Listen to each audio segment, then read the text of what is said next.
Voter പട്ടികയിലെ ക്രമക്കേട് പരാതികൾക്ക് പിന്നാലെ വീണ്ടും പരിഷ്കരിക്കാൻ നിർബന്ധിതമായി തെരഞ്ഞെടുപ്പ് കമ്മീഷൻ. ഈ മാസം 2-ന് പ്രസിദ്ധീകരിച്ച അന്തിമ വോട്ടർ പട്ടിക കരട് പട്ടികയായി നാളെ വീണ്ടും പുറത്തിറക്കും.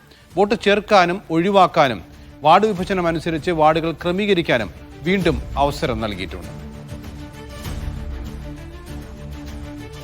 അസ്ലാം, ഈ രണ്ടാം ഘട്ട പരിഷ്കരണത്തിലേക്ക് പോകാനുള്ള കാരണം എന്താണ്?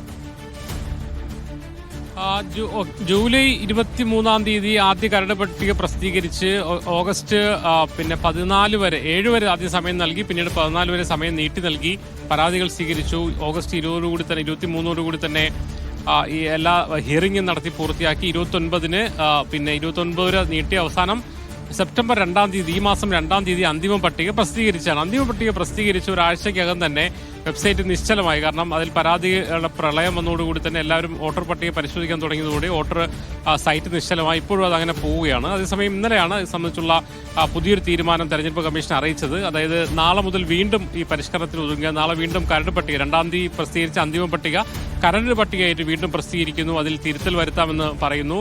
വാർഡ് വിഭജനം സംബന്ധിച്ചുള്ള പരാതികൾ ഉൾപ്പെടെ എല്ലാം വോട്ട് ചേർക്കാനും ഒഴിവാക്കാനും ഉൾപ്പെടെ എല്ലാ കാര്യങ്ങളും നടത്താൻ വേണ്ടി പറയുകയാണ്. അതായത് അന്തിമ പട്ടിക വന്നതിന് ശേഷവും പരാതികൾക്ക് ഒരു കുറവുണ്ടായില്ല എന്ന് മാത്രമല്ല, കരട് പട്ടിക സംബന്ധിച്ച് ഉയർന്ന പരാതികൾ, പലരും എഴുതി കൊടുത്ത പരാതികളും വോട്ട് ഒഴിവാക്കാൻ പറഞ്ഞതൊക്കെ തന്നെ വീണ്ടും അതുപോലെ കിടക്കുന്ന ഒരു സാഹചര്യത്തിലാണ് വീണ്ടും ഒരു പരിഷ്കരണത്തിലേക്ക് പോകുന്നത്. എന്തായാലും ഒക്ടോബർ അവസാനം വരെ നീണ്ടു നിൽക്കും. 14-ാം തീയതി 14 വരെയാണ് ഇതിന്റെ പരാതികൾ സമർപ്പിക്കാനുള്ള സമയം. അതിന്റെ ഹിയറിംഗ് എല്ലാം കഴിഞ്ഞ് ഈ മാസം 29-ാം തീയതി അന്തിമ പട്ടിക പ്രസിദ്ധീകരിക്കുമെന്നാണ് വിജ്ഞാപനത്തിൽ പറഞ്ഞിരിക്കുന്നത്.